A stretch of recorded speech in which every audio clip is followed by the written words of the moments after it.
Welcome to this new automotive news video for May 1st, 2026.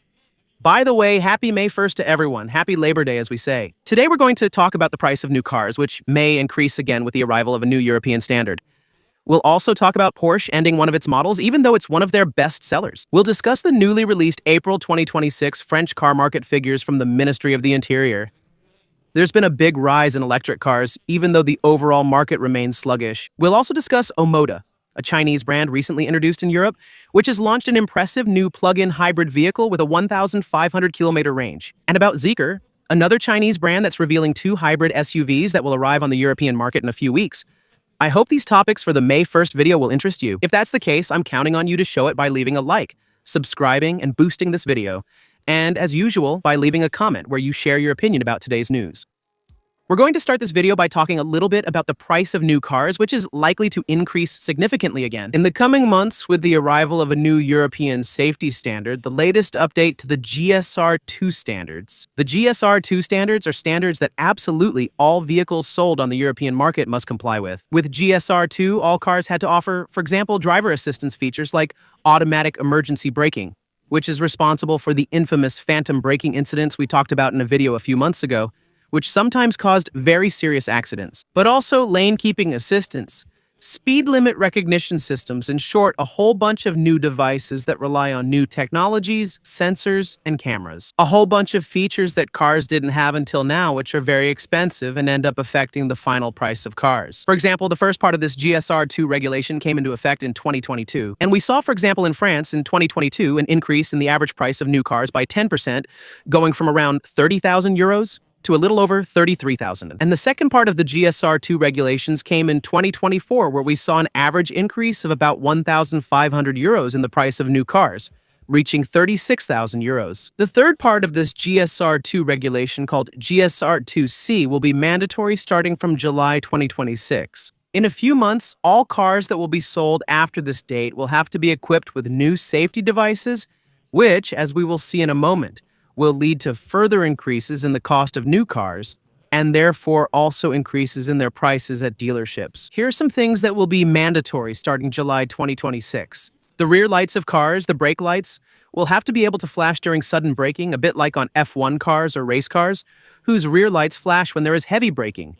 Here, it's exactly the same. This system will have to activate above 50 km/h once a certain braking threshold is reached. The goal is to improve safety, since a flashing light would attract more attention from other drivers, from the vehicles behind the one that is braking, than a steady light, and would make it easier to distinguish an emergency braking from a simple slowdown. A small detail for electric cars: they will now have to have the brake lights turn on automatically, even if the driver is not braking. For the simple reason that on some electric cars, engine braking is much stronger and slows the car down much more than on a combustion engine car. Another new feature, and this one might be particularly annoying for drivers. Until now, with the GSR2 standard vehicles already had to be equipped with drowsiness detection systems, which, personally, in my experience, never work well. Every time I get the chance to test a modern car equipped with GSR2 features, the drowsiness detection system starts beeping a bit randomly, even when I'm completely awake. Maybe it's my fault. Maybe I have really big dark circles under my eyes, but it beeps, it's annoying. And in the end, you spend more time turning off the assistance systems when that happens than actually driving. This system, which already existed, should be even more advanced now, with an automatic beep, a sound alert that will be triggered after 6 seconds of inattention at low speed, so between 20 and 50 km/h, and after 3.5 seconds above 50 km/h. I hope it will work well. Well calibrated, otherwise most cars will become nightclubs. Another new feature is that vehicles will now have to be equipped with a data recorder, which we call a black box because it's based on the same principle. It records driving data, like how fast you're going, whether you braked, whether you accelerated. In short, everything that happens with the vehicle. This data can then be compiled by the relevant authorities to determine, for example, in the event of an accident, who was actually responsible. A quick side note on this topic: for now, it's said that insurance companies won't have access to the data from these so-called black boxes. But in reality, if a court decision grants them access, they will. So several new devices are becoming mandatory. And to be honest, some of them are quite restrictive and pretty annoying for drivers who will have to rely on a series of new sensors and systems. These are likely to increase the average price of new cars in France by a few hundred euros more. In short, it's exactly what we don't need to revive a struggling sector. And actually, we're going to talk quickly about the French car market and how things have been going. We only have the main numbers so far, not all the detailed figures. We may cover more details, like which model sold best, in a future video if you're interested. Let me know in the comments if you're interested or if the numbers I'll share are sufficient. In April 2026, 0.26% fewer cars were registered on the French market than in April 2025. It's a pretty steady market. We can't really talk about a sharp drop here. Compared to February, for example, we saw a decline of more than 10% in the French market. So minus 0.26% in April, which brings the total market decline since the beginning of the year to 1.6%. 2% compared to the first 4 months of 2025. There are a few other interesting figures, such as the fact that private buyers are finally coming back to dealerships. There's an 11% increase in sales to private customers. This is probably explained by the surge of interest from the French in electric cars after the whole oil crisis that's happening right now. Since electric car sales increased by 42% in April 2026 compared to April 2025, with 36,000 registrations out of about 138,000 overall. This means that electric cars had a 26% market share. That's not bad. It's been pretty stable since the beginning of the year. We're around 25 to 28%. It's true I expected more, especially since this was when the media stopped repeating themselves and dealerships saw big jumps in electric car sales. In reality, it's probably happening more in the used car market, because 26% is not bad, but it's not the record. So private buyers are returning to dealerships, but business buyers are leaving them, down 15% compared with April 2025, probably still due to the tax uncertainty that has been going on in France for several months. This obviously affects company fleets. Gasoline-only vehicles accounted for 16% of the market share, diesel-only vehicles accounted for 3%. Hybrid and mild hybrid vehicles made up 44%, and plug-in hybrids accounted for about 6% of the market share.